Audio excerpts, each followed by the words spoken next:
नमस्कार. माझ्या सर्व गोडताईंना आणि दादांना श्री स्वामी समर्थ. मी तुमच्या सगळ्यांचं माझ्या यूट्यूब चॅनलमध्ये पुन्हा एकदा स्वागत करते.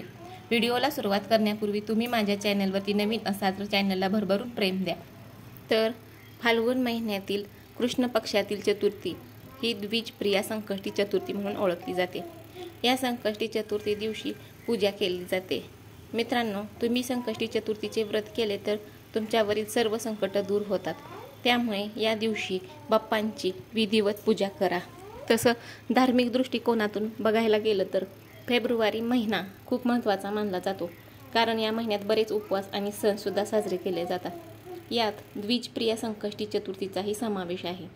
या दिवशी महादेवपुत्र गणपती बाप्पांची पूजा करण्याची प्रथा आहे. तसेच या दिवशी उबदार कपडे आणि पैसेसुद्धा दान केले जातात.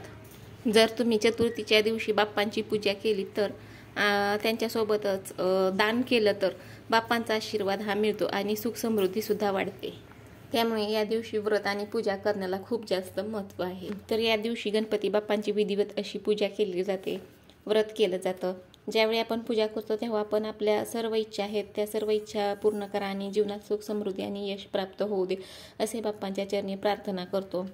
हा एक असा विशेष दिवस आहे की या दिवशी गणपती बाप्पा आहेत त्यांची चतुर्थी ही साजरी केली जाते.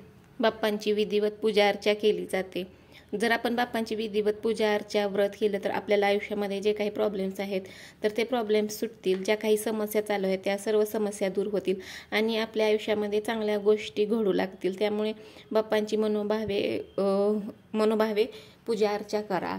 जर बाप्पांची आपण पूजा केली तर जो काही त्रास आहे आपल्याला, शारीरिक त्रास म्हणा, मानसिक त्रास किंवा आपल्या आयुष्यात जे काही संकटे चालू आहेत या सर्व समस्यांपासून आपली सुटका होईल. गणपती बाप्पांची पूजा केल्याने आयुष्यातील समस्यांना सामोरे जाण्याची ताकदसुद्धा आपल्याला बाप्पांमुळेच येते. कारण बाप्पांना विघ्नहर्ता सुद्धा म्हटलं आहे. ते सुखकर्ता आणि दुःखहर्ता आहेत. कारण सुख हे ते आपल्याला भरभरवून देत असतात आणि दुःख ते आपल्याकडून हिरावून घेत असतात. म्हणूनच त्यांना सुखकर्ता आणि दुःखहर्ता असं म्हटलं गेलं आहे. कुठल्याही शुभ कार्याची सुरुवात करायची म्हटलं तर गणपती बाप्पांना हा पहिला मान आहे.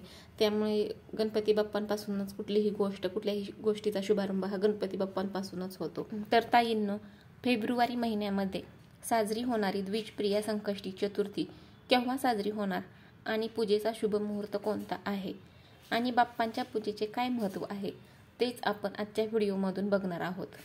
तर हिंदू पंचांगानुसार फाल्गुन महिन्यातील कृष्ण पक्षातील चतुर्थी तिथी शनिवार 15 फेब्रुवारी रोजी रात्री 11:52 सुरू होणार आहे आणि त्याचवेळी ही तारीख 17 फेब्रुवारी रोजी दुपारी 2:15 संपणार आहे. तर 16 फेब्रुवारीला द्विजप्रिया संकष्टी चतुर्थीचं व्रत करायचं आहे आणि 16 फेब्रुवारी 2025लाच संकष्टी चतुर्थी ही साजरी केली जाणार आहे. संकष्टी चतुर्थी शुभ मुहूर्त ब्रह्ममुहूर्त सकाळी 5:16 चालू होणार आहे ते 6:07 आहे. विजय मुहूर्त हा दुपारी 2:28 चालू होणार आहे आणि 3:12 राहणार आहे. अमृतकाल मुहूर्त रात्री 9:48 चालू होणार आहे. तो 11:36 राहणार आहे. द्विजप्रिया संकष्टी चतुर्थीची पूजा कशी करायची आहे तर माझ्या ताईंनो, तुम्हाला संकष्टी चतुर्थीच्या दिवशी सकाळी लवकर उठायचं आहे. लवकर उठून स्नान करून घ्यायचं आहे आणि सूर्यदेवाला अर्घ्य अर्पण करायचं आहे. त्याच्यानंतर जिथे आपल्याला पूजा मांडायची आहे ती जागा स्वच्छ करून घ्यायची आहे आणि स्वच्छ ती झाडून पुसून घ्यायची आहे. त्याच्यानंतर एक पाट घ्यायचा आहे, तिथे छान रांगोळी काढून घ्यायची आहे. त्याच्यानंतर तो पाट तिथे स्वच्छ जागेवरती ठेवायचा आहे. नंतर त्या पाटावरती स्वच्छ कापड पसरवून घ्यायचं आहे. पाटावरती स्वच्छ कापड पसरवून घेतल्यानंतर मग आपल्याला गणपती बाप्पांच्या मूर्तीचा अभिषेक करून घ्यायचा आहे. ज्यांच्याकडे मूर्ती नाही त्यांनी सुपारी घेतली तरी चालेल. मग बाप्पांची मूर्ती आपल्याला एका ताम्हाणामध्ये घ्यायची आहे. त्याच्यानंतर पाण्याने 11 वेळेस ओम गण गणपते नमः या मंत्राचा जप करत अभिषेक करून घ्यायचा आहे. त्याच्यानंतर दुधाने 11 वेळेस ओम गण गणपते नमः म्हणत दुधाने अभिषेक करून घ्यायचा आहे. बाप्पांच्या मूर्तीचा अभिषेक करून झाल्यानंतर बाप्पांची मूर्ती स्वच्छ पुसून घ्यायची आहे आणि ज्या ठिकाणी आपल्याला बाप्पांची मूर्ती स्थापन करायची आहे त्या ठिकाणी थोडे अक्षता ठेवायचे आहेत आणि त्याच्यावरती थोडं हळदी कुंकू टाकून मग बाप्पांची मूर्ती त्या ठिकाणी स्थापन करायची आहे। त्याच्यानंतर बाप्पांना गंधक लावायचा आहे। त्याच्यानंतर पूजा मांडायच्या अगोदर आपल्याला दिवा लावून घ्यायचा आहे, कारण कोणतीही पूजा ही अग्नीच्या साक्षीनेच केली जाते असं म्हणतात। त्यामुळे सर्वात अगोदर आपल्याला दिवा लावून घ्यायचा आहे। नंतर गणपती बाप्पांची मूर्ती स्थापन करून झाल्यानंतर बाप्पांना गंधक लावायचा आहे। त्याच्यानंतर बाप्पांना 11 दुर्वांची जुडी व्हायची आहे। 11 दुर्वांची जुडी व्हायची, त्याच्यानंतर फुलं अर्पण करायची आहेत। फुलं अर्पण करून झाल्यानंतर बाप्पांना साखरेचा किंवा गुळाचा नैवेद्य दाखवायचा आहे। त्याच्यानंतर धूप दिवा लावून बाप्पांची आरती करून घ्यायची आहे। देशी तुपाचा दिवा लावून गणपती बाप्पांची आरती करायची आहे। त्याच्यानंतर खऱ्या मनाने बाप्पांच्या व्रतकथेचे पठण करायचे आहे आणि व्रत आहे ते कथा पठण झाल्यानंतर ना बाप्पाला मिठाई मोदक अर्पण करायचं आहे। फाल्गुन महिन्यातील कृष्ण पक्षातील चतुर्थी तिथीला द्विजप्रिय संकष्टी चतुर्थीचे व्रत केले जातात, कारण या दिवशी गणेशाच्या पूजेला विशेष असं महत्त्व आहे। असं म्हणतात की या दिवशी व्रत आणि पूजा केल्याने आपल्या जे काही व्यक्ती आहेत त्या व्यक्तीचे सर्व संकटे दूर होतात आणि सर्व मनोकामना आहेत त्या पूर्ण होतात।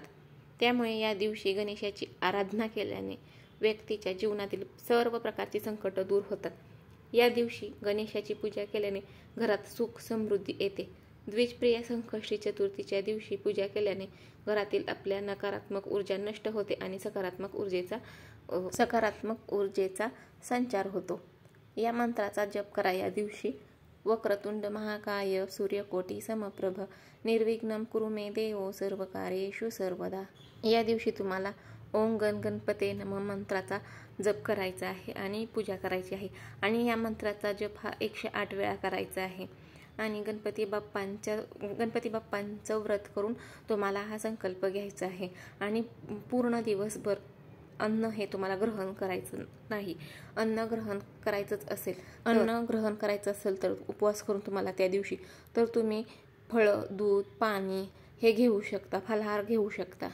या दिवशी आपण फक्त दूध, फळे आणि व्रत पदार्थांचे सेवन करू शकतो। या चतुर्थीला पूर्ण दिवस किंवा अंशतः उपवास करू शकतात। जर उपवास केला असेल तर या दिवशी उपवास ज्यांनी केला त्यांनी सिगारेट किंवा मद्यपान जे आहे ते टाळायचं आहे आणि ज्यांनी उपवास केला आहे त्यांनी संध्याकाळी चंद्र दिसल्यानंतर चंद्राची पूजा करायची आहे। त्याच्यानंतर गणपती बाप्पांची धूप दीप लावून आरती करायची आहे। गणपती बाप्पांना नैवेद्य दाखवायचा आहे आणि मग तुमचा उपवास आहे तो सोडायचा आहे।